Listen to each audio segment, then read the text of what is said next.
Hey Dosers, my name is Sarah. I'm with the Fallbrook campus, and today we're continuing our series on the miracles of Jesus, and we're getting to the most epic one, the raising of Lazarus.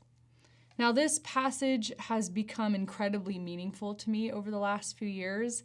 A few years ago, our family suffered a traumatic loss, and there's something about experiencing grief, like real gut-wrenching, devastating grief that makes this whole story hit different.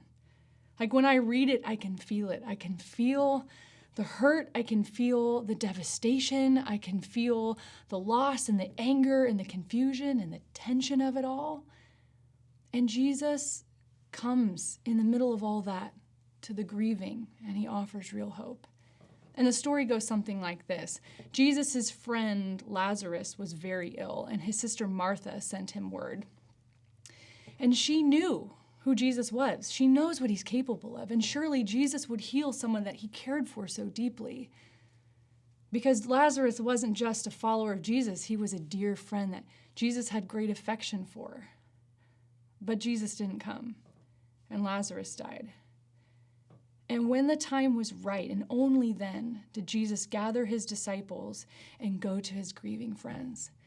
And when Martha had heard that Jesus had come, she ran out to meet him, and the first words out of her mouth were, "Lord, if you had been here, my brother would not have died."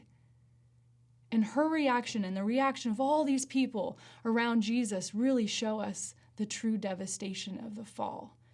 And that's death, separation from our loved ones. And they all seem to say the same thing in their own way, that it wasn't supposed to be this way, that it was never supposed to be this way. You were supposed to come and heal him. And in some ways, they're not wrong. It wasn't supposed to be that way. You see, God never created us to experience grief because we were never meant to experience death. God created us to have whole and beautiful and intimate relationship with him eternally. And sin wrecked that.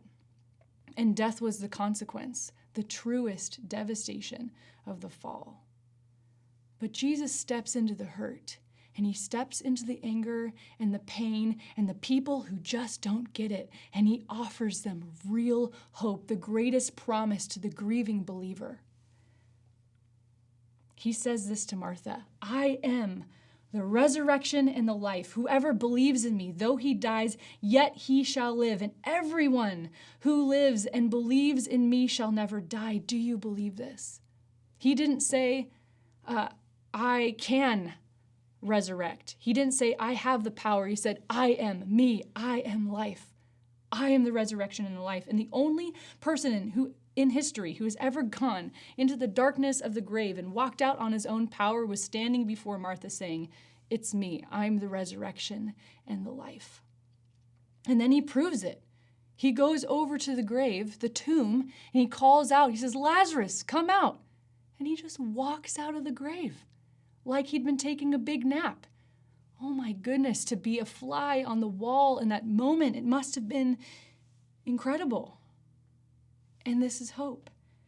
The promise that death is not the end to those who trust and believe in Jesus, for he is Lord and Master over it. That's the truth of the gospel, that because of what Jesus did for us on the cross, we are free of eternal separation. The Apostle Paul writes in 1 Corinthians 15, "O death, where is your sting? O grave, where is your victory?" The stinger's gone. The grave has been vanquished. Jesus, by his death, put death to death and now offers resurrection life to all those who believe in him. So for the hurting and the grieving, this passage shows us the abundant hope we have in Jesus, that because of him, death is not the end of the story. He promises that he will give you the power of resurrection life, but you have to believe and receive it for yourself. So, church, I leave you with the question that Jesus asked Martha.